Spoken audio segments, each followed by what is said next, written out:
Social media के इस जमाने में हम आपको एक ऐसी खूनी रील की कहानी बताने जा रहे हैं जो बिल्कुल हटकर है। जुर्म की इस वारदात से पहले कातिल ने सोशल मीडिया पर एक रील डालकर बकायदा अपने इरादों का ऐलान किया है, लेकिन इससे पहले कि लोग उस रील के पीछे की कहानी समझ पाते, दो बच्चे समेत 3 लोगों की जान जा चुकी थी और एक जिंदगी और मौत के बीच में झूल रहा था। नफरत, गुस्से और तीन मौत की ये दर्दनाक कहानी है जिस पर यकीन करना मुश्किल है। एक रील जिसमें चाचा और भतीजी की प्यार के दिल छू जाने वाली तस्वीरें हैं और दूसरी रील में भी कुछ ऐसा ही नजर आता है। इन दोनों ही रील्स में एक किरदार कॉमन है, लंबी लंबी मूंछों वाला एक शख्स, जबकि जो किरदार अलग अलग हैं उनमें दोनों ही रिश्ते में उस शख्स के बेहद करीबी हैं।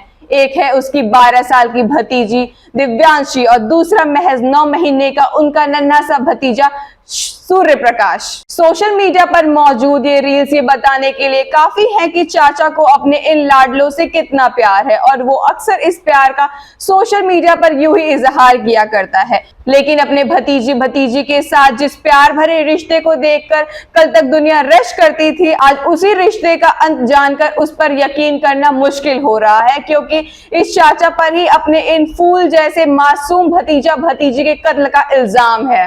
रघुवीर सिंह ने जब बुधवार शाम को सोशल मीडिया पर ये रील डाली तो किसी ने इसे उतनी सीरियसली नहीं लिया, क्योंकि लोगों को लगा कि अक्सर सोशल मीडिया पर रील्स अपलोड करने वाले रघुवीर का शायद एक और नया रील आया है। लेकिन इसके चंद घंटों के बाद रघुवीर और उसके इन प्यारे प्यारे भतीजा भतीजी की जिंदगी में जो कुछ हुआ उसने लोगों को झकझोर के रख दिया। जयपुर के इस इलाके से किसी ने पुलिस को फोन किया कि यहाँ एक घर में एक माँ और उसके 2 बच्चों का कत्ल कर दिया गया है। सरेआम एक रिहायशी इलाके में 3 कत्ल की बात सुनकर पुलिस के हाथ पांव फूल गए। फौरन झोटवाड़ा थाने के एक पुलिस टीम मौकाए वारदात पर पहुंची और जैसी की शिकायत मिली थी, वाकई कॉलोनी के एक मकान में मौत के तांडव के निशान नजर आ रहे थे। यहाँ रहने वाले लक्ष्मण नाम के एक शख्स की बीवी शकुंतला और उसके 2 बच्चे 12 साल की बेटी दिव्यांशी और 9 महीने का बेटा सूर्य प्रताप लहूलुहान हालत में मिले। सभी के शरीर पर चाकू के भयानक घाव थे।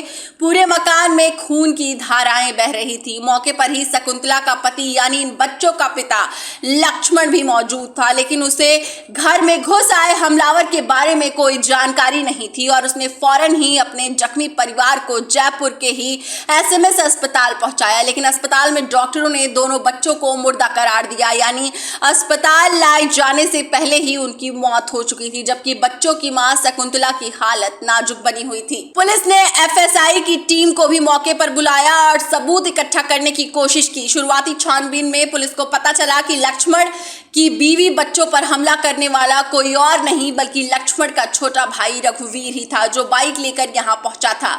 यहाँ उसकी पहले शकुंतला से लड़ाई हुई और फिर उसे गुस्से में आकर अपने भाभी और बच्चों पर चाकू से हमला कर दिया। पहले उसने शकुंतला को बुरी तरह जख्मी किया और फिर मासूम दिव्यांशी का गला काट दिया और तो और उस हैवान चाचा का दिल 9 महीने के मासूम सूर्य प्रताप पर भी नहीं पसीजा और उसने चाकू से ही उसकी भी जान ले ली। कत्ल के बाद उसने तीनों को एक कमरे से दूसरे कमरे में घसीटा और शायद सबूत मिटाने की कोशिश की। उधर पुलिस के आने से पहले लोगों ने रघुवीर को शकुंतला के घर में देखा था, लेकिन इस हमले के बारे में पूछने पर उसने कोई भी साफ जवाब नहीं दिया। मगर जब तक लोग पुलिस को फोन कर इस वारदात की जानकारी देते और पुलिस मौके पर पहुंची, रघुवीर बाइक लेकर मौके से फरार हो गया। अब 2 बच्चों के इस भयानक कत्ल और शकुंतला पर हुए कातिलाना हमले को लेकर पुलिस का शक तो रघुवीर पर ही था, लेकिन इससे पहले कि पुलिस उसे पकड़ पाती, इस मामले में एक और बड़ा ट्विस्ट आ गया। रघुवीर ने कत्ल की इस वारदात के कुछ देर बाद जयपुर के कनकपुरा रेलवे फाटक के पास ट्रेन के आगे कूदकर अपनी जान दे दी। खबर मिलने पर पुलिस ने रेलवे ट्रैक के पास से उसकी लाश बरामद की, लेकिन अब उससे सबसे बड़ा सवाल यही था कि आखिर ऐसा शख्स जो अपने भतीजे भतीजी से बेहद प्यार करता था, आखिर उसी ने अपने हाथों से उन मासूमों का कत्ल क्यों कर डाला? इसके पीछे की वजह क्या रही? तो पुलिस की तफ्तीश में वो कहानी भी सामने आई। दरअसल रघुवीर अपने भाई के घर के पास वाली एक खाली जमीन को हथियाना चाहता था। वो अक्सर लक्ष्मण से ये जमीन उसके नाम पर करने की मांग करता था और उसे लेकर दोनों भाइयों में झगड़े होते थे। बुधवार रात को जब रघुवीर अपने भाई लक्ष्मण के घर पहुंचा तो लक्ष्मण घर पर नहीं था, लेकिन उसकी जमीन को लेकर अपनी भाभी शकुंतला से कहासुनी शुरू हो गई, जिसके बाद उसने पहले शकुंतला पर चाकू से हमला किया और इसके बाद एक एक कर दोनों बच्चों की भी जान ले ली। हालांकि सोशल मीडिया पर उसकी ओर से अपलोड की गई लास्ट रील को देखकर यह साफ है कि बुधवार की शाम मरने मारने का इरादा करके ही लक्ष्मी नगर में अपने भाई के घर पहुंचा था। पुलिस के माने तो रघुवीर ने सोशल मीडिया पर जो लास्ट रील अपलोड किया था उसमें पहले उसने शाहरुख खान के कुछ क्लिप्स लगाए और फिर उसी की नकल करते हुए उसने कहा कि ये रात इस दुनिया में उसकी आखिरी रात है, इसके बाद वो हमेशा हमेशा के लिए सबसे विदा लेकर दूर चला जाएगा। लेकिन जैसा कि हमने पहले बताया, तब उसके इस रील को देखकर किसी ने भी ये नहीं सोचा था कि उसके दिमाग में क्या चल रहा है और ऐसी भयानक वारदात को अंजाम दे सकता है। लेकिन इस रील के बाद